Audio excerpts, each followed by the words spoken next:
Եթերում հեռանկարն է։ Ադրբեջանի հետ հակամարտությունը քաղաքական առումով ավարտված է, բայց ավելի քան 30 տարվա սոցիալ հոգեբանությունը միանգամից կանգնեցնել հնարավոր չէ։ Այս միտքը վարչապետը արտահայտել է այսօր Օրբելի կենտրոնում իր ելույթի ժամանակ, անդրադառնալով Ադրբեջանի հետ հակամարտությանը։ Ճիշտ այս ընթացքում Ադրբեջանի նախագահն էլ հայտարարություններ է արել, որոնք դարձյալ տարածքային պահանջների տրամաբանության մեջ են դիտարկվում։ Այս ամենը քննարկենք անվտանգության եւ ռազմական հարցերով փորձագետ Հրաչյա Արզումանյանի հետ։ Շնորհակալություն, պարոն Արզումանյան, ընդունելու համար։ Սկսենք այդ հայտարարություններից, որոնք արել է Ադրբեջանի նախագահը Սևանա լճի անվան հետ կապված, նաև Հայաստան վերադարձի ադրբեջանցիների, սա ինչ քաղաքականության մեջ պետք է դիտարկել։ Դա Ադրբեջանի ռազմավարության շարունակությունն է։ Ադրբեջանը վաղուց հայտարարել է իր նպատակները, հայկական պետականության ոչնչացումը, Հայաստանի տեղ պետք է Արևմտյան Ադրբեջան ճակետներում կամ առանց ճակետների եւ քայլ առ քայլ գնում իր նպատակին, այստեղ որևէ նորություն չկա, ես դա ասել եմ 5 տարի առաջ, 4 տարի, 3 եւ հիմա եմ ասում։ Ադրբեջանի կողմից խնդիրներ չկա, Ադրբեջանը հստակ եւ պարզ ձևավորում է իր խնդիրները եւ քայլ առ քայլ գնում իր խնդիրների լուծման եւ նպատակներին։ Մենք տեսանք նաև, որ որոշակի փաստաթղթերի արտահոսքեր եղել, որոնք ապացուցում են, որ Ադրբեջանի նախագահի աշխատակազմը ինքն է համակարգել եւ ինքը ֆինանսավորել Արևմտյան Ադրբեջան այդ եզրույթի հետ կապված ամբողջ արշավը։ Սա ըստեյության որևէ մեկը թերևս չէր կասկածում, բայց դրանք փաստացի ապացույցներ են։ Դժվար է ասել, Քրիստիան, ինչ է կարելի խոսել ապացույցի մասին։ Դա այնտեղ արտահոսք եղել, մենք նորից ենք վերգում, Ադրբեջանը չի թաքցնել իր նպատակները։ Դրա համար այո, Արևմտյան Ադրբեջանը դա նարատիվ է, մոտեցում է, որը պետք է դառնա հետո քաղաքականություն, արդեն դառնում է քաղաքականություն, որպես մեծ ռազմավարության տար, որտեղ Հայաստանի տեղ պետք է ձևավորի Արևմտյան Ադրբեջանը։ Մեզ ասում են պարզ երեսներից, որպես ժողովուրդ, որպես ազգ, որպես պետություն, որպես հայկական հասարակություն եւ իշխանություն։ Դրա համար մեզ տեղ չի մնում ինչ-որ ինտերպրետացիաների։ Քո թշնամին պարզ ու հստակ իր մոտեցումները եւ նպատակները ձևավորում է։ Արտահոսք կլինի, չի լինի եւ այլն, դա երրորդական հարցեր են։ Երբ որ դա տեղի էր ունենում մինչև օգոստոսի 8-ը, ըստ էության դիտարկվում էր որպես հնարավորին չափ շատ ստանալու, այսպես հաղթաթուղթ։ Բայց հիմա, երբ որ օգոստոսի 8-ի հայտարարությունը հռչակագիր է եղել է եւ կողմերն ըստ էության գնում են դեպի խաղաղություն հաստատելու, ինչպես է դիտարկվում այդ։ Պետք է տարանջատել, նոյեմբերի օգոստոսի 8-ին հայտարարվել է դեկլարացիա եղել ուղղակի խաղաղության մասին, որի տակ եւ Ադրբեջանը եւ Հայաստանը իհարկե ստորագրել են, որտեղ ուրիշ ելք եւ վարիանտ չեն ունեցել։ Տրամփ ուզում է խաղաղություն, փոքր երկրներ ես, դու ուղղակի տեղ չունես խաղալու, դու Չինաստան չես, որ կարողանաս Միացյալ Նահանգների դեմ, դու Իսրայել չես, որ կարողանաս խոսես։ Դրա համար դու համաձայնվել ես դեկլարատիվ մակարդակի վրա այդ հայտարարությունը տեղի ունեցել, բայց դա չի նշանակում, որ երկու կողմերը դե ֆակտո անցել են խաղաղության կառուցման։ Հայաստանը դա օգտագործում է որպես դեկլարատիվ նախընտրական լոզունգ, որ մենք հասել ենք խաղաղության, բայց Ադրբեջանը իր քայլերով ցույց է տալիս, որ համար դա լոկ խոսքեր են։ Ադրբեջանը չի փոխել իր դիրքորոշումը։ Դրա համար ոչ մի նորություն նորից, ցավոք սրտի։ Հիմա դուք ասացիք, եթե մեծ պետությունները ըստ էության ցանկանում են, փոքր պետությունները ստիպված էին դա ստորագրել։ Հիմա մեծ պետություններն այդուհանդերձ ուզում են, որ խաղաղություն լինի, այդպես չէ։ Բոլոր ոչ մեծ պետություն, ոչ բոլոր ուժային կենտրոններն են ուզում, որ լինի խաղաղություն, որ Հայաստանը կարողանա կառուցել այդ միջազգային կոմունիկացիաները եւ ստանա հնարավորություններ դուրս գալ բլոկադայից, որ չի մեջ 1991 թվականից եք, ասենք Ռուսաստանի համար դա այնքան էլ օգտակար չի մոտեցումը, այն որ Միացյալ Նահանգներն են մտնում մեր տարածաշրջանը, Միացյալ Նահանգները հետաքրքրված են եւ մենք ունենք ավելի հնարավորություն 3 գումարած 1 ֆորմատից, որը ձևավորել է 2020 թվականի Հայաստանի պարտությունից հետո երկրորդ Արցախյան արշավի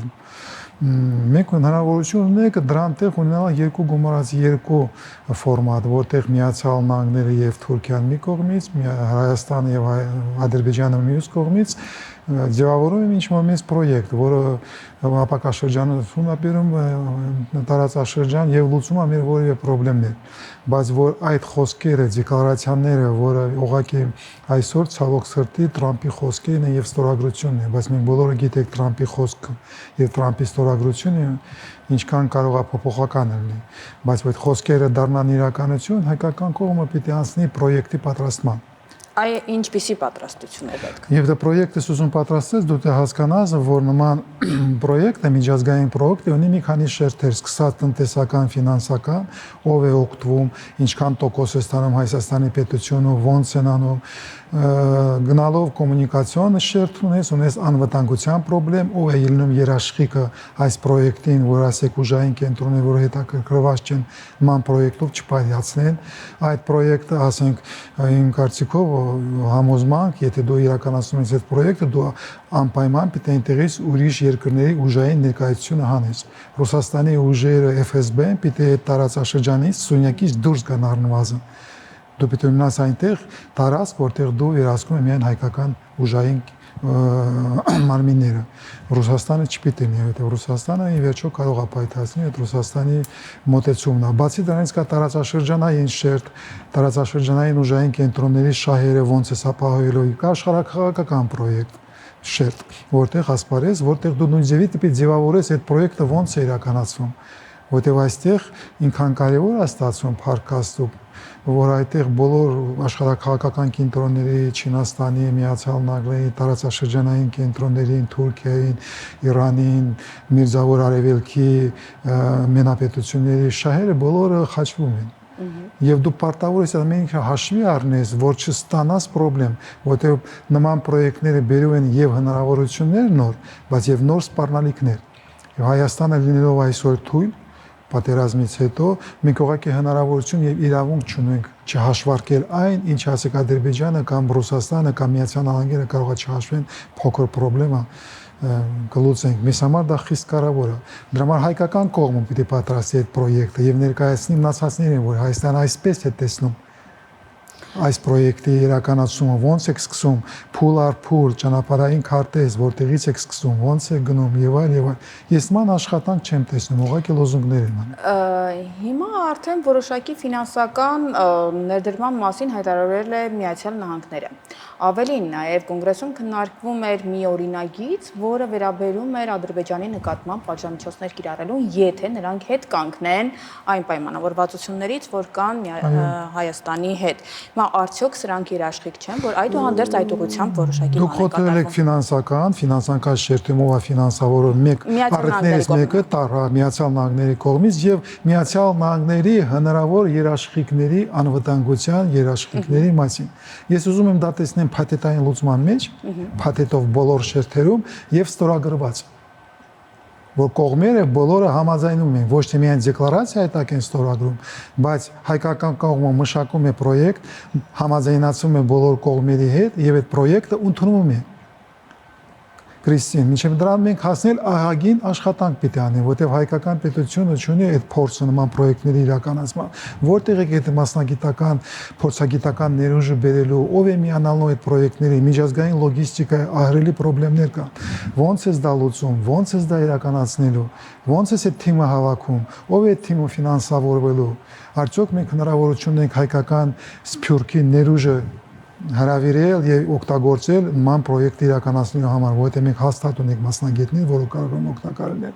Դա նորից եմ կրկնում, մեծ պրոյեկտ է, պետական եւ ազգային պրոյեկտ է, որովհետեւ եթե մենք կարողանանք այդ պրոյեկտը իրականացնել, մենք լուծում ենք ոչ թե միայն Հայաստանի պետության խնդիրները, բայց նաեւ որոշ ազգային խնդիրներ ենք լուծում։ Մենք հնարավորություն ենք ստանում դուրս գալ Հայաստանի սահմաններից, այն նեղ սահմաններից, որ մեզ ուզում ենք գցել Ադրբեջանը, Թուրքիան, Ռուսաստանը, եւ ի վերջո ունենալ շահեր, որը դուրս են գալիս Հայաստանի տարածքից, որտեղ մենք որպես ազգ գլոբալ ենք, մենք ներկայանում ենք ոչ թե միայն Հայաստանի Հանրապետությունում։ Եվ այս պրոյեկտը հնարավորություն է տալիս այդ ամեն ինչ աշխատացնել, բայց դա նորից եմ կրկնում, պահանջում է համակարգված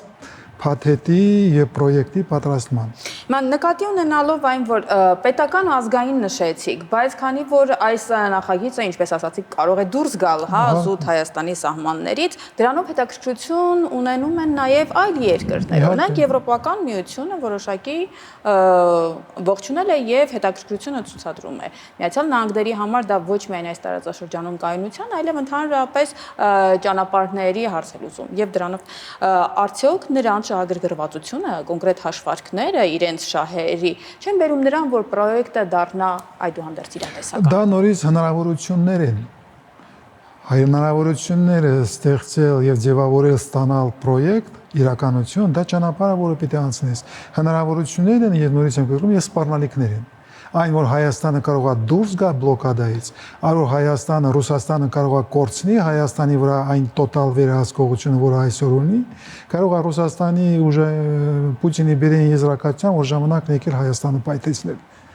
Եվ Հայաստանը ու Ռուսաստանը ունի 1001 հնարավորություն պայթեցնել Հայաստանը։ Տնտեսական առումով, ենթակառուցվածքների վերահսկողության, ֆինանսական եւ այլ սփյուռքի դրա համար այստեղ նորից եմ կրկնում հնարավորություններից գտնել հետաքրքրված կողմերին ներգրավել պրոյեկտի մեջ եւ այդ պրոյեկտ ունենալը դա մեծ աշխատանք է, ունակություն է եւ ներեցիկ արվեստ է։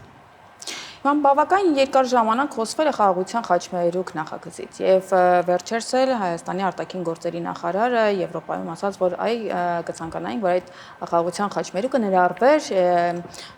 եվրոպական այդ դարպասներ այդ ծրագրի մեջ, գլոբալ ծրագրի մեջ։ Արդյոք այդ խաղաղության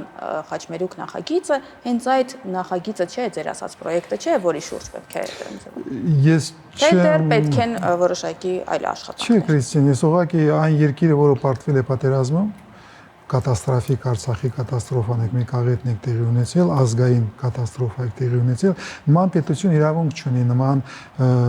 տարածաշրջանային եւ աշխարհաքաղաքական պրոյեկտներ իրականացնել։ Նման խոսել դրանց մասին, դրա մասին խոսում են հաղթողները։ Նման պրոյեկտների մասին կարող է Թուրքիան խոսի եւ խոսում է իրականացնում է Սիրիայում, Լիբիայում, Աֆրիկայում, Մերձավոր ծովում եւ այլ։ Երբ դու թույլ ես Եվ դու պիտի լուծես քո անվտանգության խնդիրները, որի առջև դու կանգնած ես, գոյաբանական ռազմական սպառնալիքների առջև, մինչև դու այդ խնդիրները չես լուծել, դու ուղղակի հնարավորություն չունես նման պրոյեկտներ իրականացնել, դա խոսել դրա մասին, ոչ մեկը լուրջ քո խոսքերին չի վերաբերվել։ Դրա մասին կարող է խոսել Միացյալ Նահանգները, դրա մասին կարող է խոսել Չինաստանը, եւ Չինաստանը նման պրոյեկտ ունի, իհարկե ճանապարհը, որ կառուցում է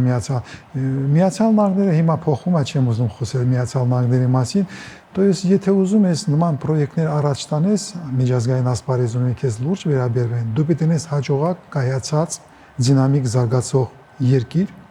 այդ ժամանակ քո խոսքերը քաշ ունեն եւ դու հնարավորություն ունես դրա մասին խոսել։ Այն որ Հայաստանի իշխանությունները Նիկոլ Փաշինյանը խոսում է խաչմերուկի մասին, խաղաղության խաչմերուկի մասին, այն ժամանակ եւ բոլորը պատրաստվում են պատերազմի, Մերձավոր Արևելքում չկա երկիր, որը պատերազմի մեջ չի, բացի Հայաստանից ճակետներում։ Դա մի քիչ լուրջ չի։ Դա ընդամենը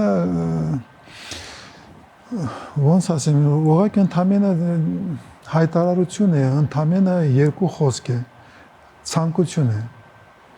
Եվ օգտագործում է որպես լոզունգ ընտրաշավի եւ իշխանության պահպանելու շրջանակներում, որպես անվտանգության պրոյեկտ, որպես աշխարհաքաղաքական տարածաշրջանային պրոյեկտ, ես դրան լուրջ չեմ վերաբերվում։ Մենք դրա մասին կարող ենք խոսել եւ ապակաշրջանում կողմից դուրս գանք, եւ Հայաստանը այնքան մեծ տեմպերով զարգանա 10 տարում, ասենք 7-10% աճելով իր տնտեսությունը, լուծելով իր օլիգարխիկ համակարգի փոխակերպման, լուծելով հետսովետական պետական եւ հասարակական հաստատությունների փոխակերպման անցնելուց հետո, երբ բոլորը տեսնեն, որ այս լուրջ երկիր է, լուրջ մտածում է ապագայի մասին, սրան խոսքերը կարելի է լսել։ Երբ դու դառնաս ճակետներում Սինգապուր, ցույց տաս, որ դու կարողանում ես դա անել, եւ դու դառնաս ճակետներում Դուբայ, Երևանը, ցույց տաս, որ դու ներուժ ունես, այդ ժամանակ դու կարող ես խոսել, եւ դու դառնաս Կատար, որը ավտորիտար, շատ փակ, ջիհադիստական գաղափարախոսության վրա կառուցված երկիր է, բայց ինքը հզոր է,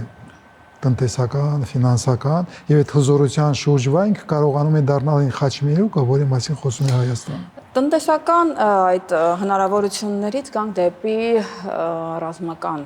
անվտանգության առումով։ Օգոստոսի 8-ից հետո պատերազմի հավանականությունը շատ վերլուծաբաններ ասում են, որ կտրուկ նվազել է եւ հիմա ըստեյության կայունությունը առավել տեսանելի է։ Դուք ինչպես եք գնահատում։ Ճիշտ ձևակերպում չի իմ կարծիքով,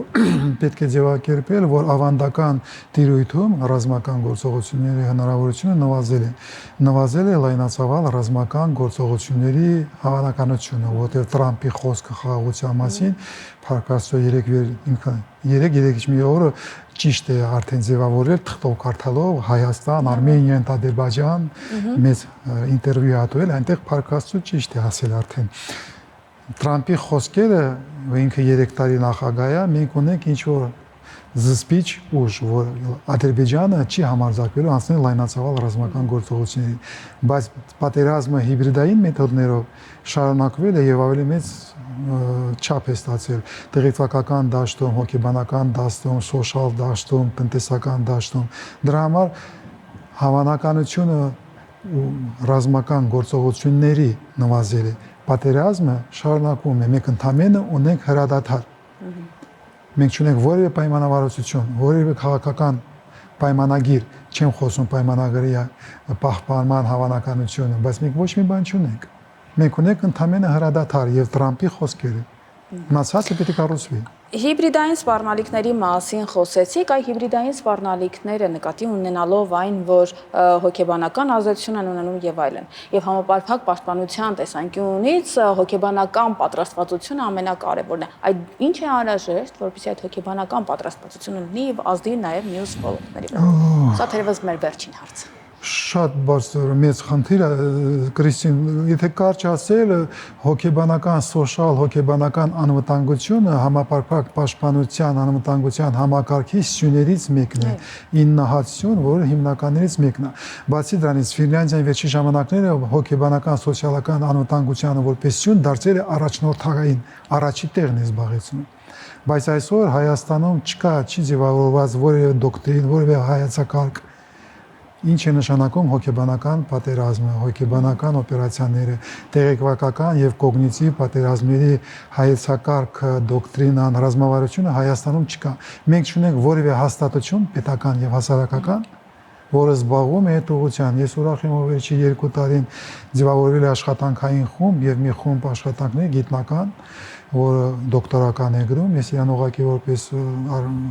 ղեկավար ոչ ֆորմալ օգնում եմ այդ ձևավորել եմ խումբ, որը սկսել է այդ հարցերը շոշափել եւ մտածել ոնց կարելի է դա ձևավորել։ Կան ուրիշ հաստատություններ հասարակական, որը նույն ձևի այդ հարցերով հետաքրքրված են։ Պարադոքսալ է ստացվում, Կրիստին, մեր դեմ գնում է պատերազմ հոգեբանական, բայց մենք դաժե չեք հասկանում ինչ է պատերազմը, ոնց է դա վերաբերվում։ Հույս ունեմ հաջորդ 1-2 տարվա աշխատանքների հիմունքում մենք կունենանք համապարփակ պաշտպանության անվտանգության հայեցակարգի այդ սյունի ձևավորումը թեորետիկ, այդպես ասեմ, եւ կանցնենք աշխատանքին։ Շնորհակալություն, պարոն Արզումանյան, ես հիշեցնեմ իմ զրուցակիցը Հրաչյա Արզումանյանն էր։